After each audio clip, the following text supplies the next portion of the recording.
সুপ্রিয় দর্শক, আমরা একজন সফল কৃষি উদ্যোক্তা মোহাম্মদ ফজলুর রহমান শিকদার ফরিদপুর শুভারামপুর গ্রামে তিনি বসবাস করেন। আমরা এসেছি পেঁয়াজের সম্ভাবনাময় কৃষি আবাদের বৃদ্ধি এবং ভবিষ্যতে নিজেদের দেশের যতটুকুন পেঁয়াজ প্রয়োজন নিজেদের আবাদের মাধ্যমে সেই পেঁয়াজকে নিজেদেরই তৈরি করার জন্য, প্রস্তুত করার জন্য যে ধরনের কৃষি উদ্যোক্তা সৃষ্টি করা প্রয়োজন তার সমসাময়িক বিভিন্ন বিষয় নিয়ে কথা বলতে। আসসালামু আলাইকুম। ওয়ালাইকুম আসসালাম।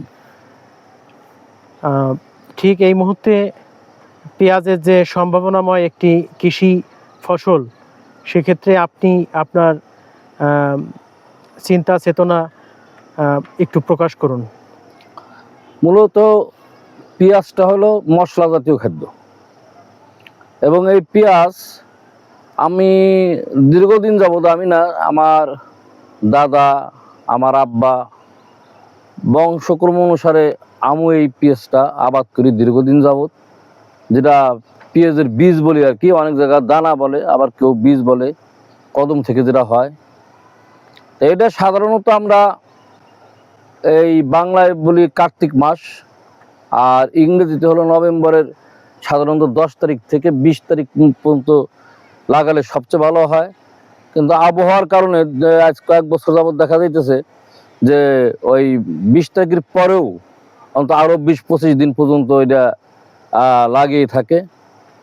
তবে আজ 3-4 বছর যাবত এই বীজটা যখন ফুটে, রোদের এত প্রখর, যে ওই প্রখর তাপে আপনার ওই কুড়িগুলো শুকায়া যায়, যার কারণে আগে যেরকম আগে 33% জমিতে 3 মণ 3.5 মণ বীজ হয়েছে, ইদানিং দেখা যাইতেছে 25 কেজি বা 30 কেজি বা যার ভালো হয় 1.5 মণের উপরে, কিন্তু এটা হইতেছে না।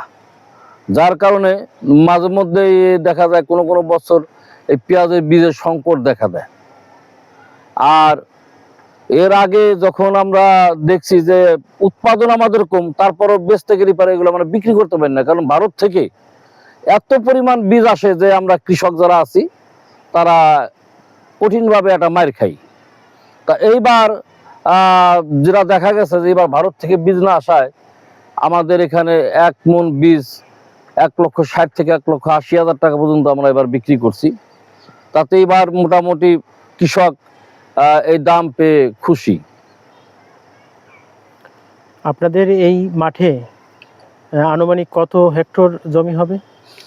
আমাদের এখানে মোটামুটি 40 থেকে 50 হেক্টর জমি হবে।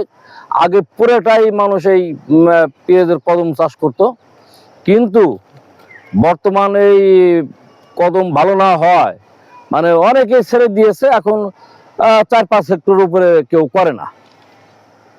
এখানে ক্ষতির সম্ভাবনাটা কি?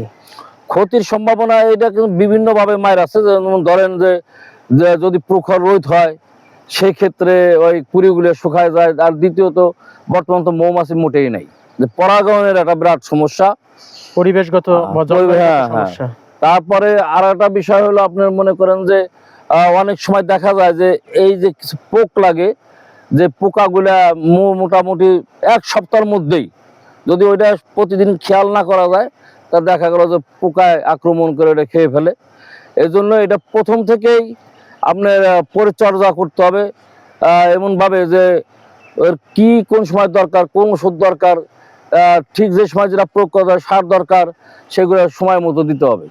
আপনি তো নিজেও এখানে বীজ পেঁয়াজের আবাদ করে থাকেন, তো বীজ পেঁয়াজের সঠিকভাবে সংরক্ষণ এবং কৃষকের হাতে সঠিক বীজ তুলে দেওয়ার জন্য আপনি কি ধরনের ভূমিকা রাখেন?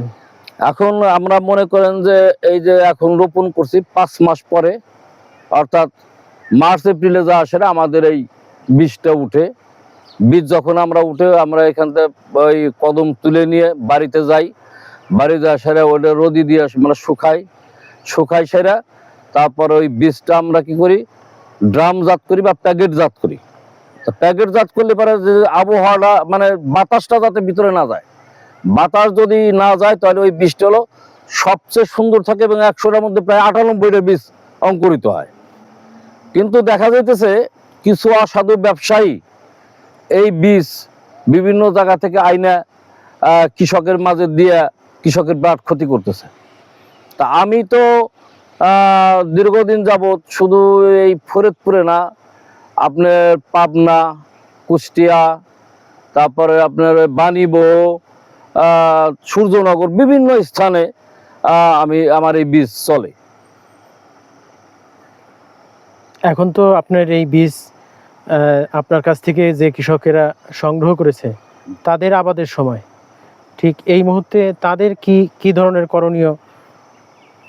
ও এখন হলো বীজটা হয়েছে কি, আপনার প্রথমে যখন আমাদের এখান থেকে নিয়ে এসে যখন চারা দিবে, তখন হলো জমিটা সুন্দর করে পরিচর্যা করে নির্দিষ্ট পরিমাণ সার ওষুধ প্রয়োগ করে বীজটা ফেলাবে।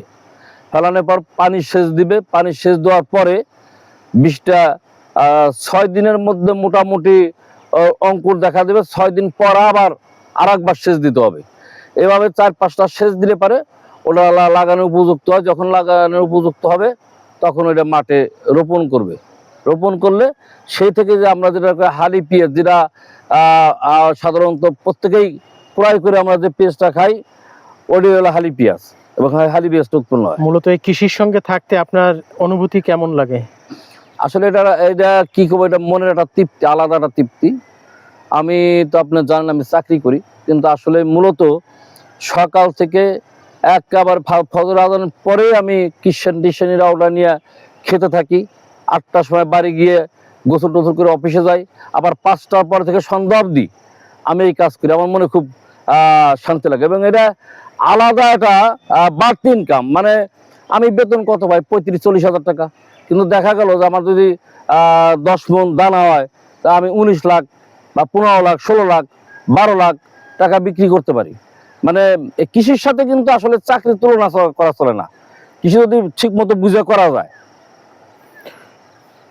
তো কৃষি অর্থনীতির চালচিত্র পরিবর্তনে কৃষি শিল্প অঞ্চল গড়তে এই ফরিদপুরে সম্ভাবনাময় কোন এলাকাকে আপনি পছন্দ করেন?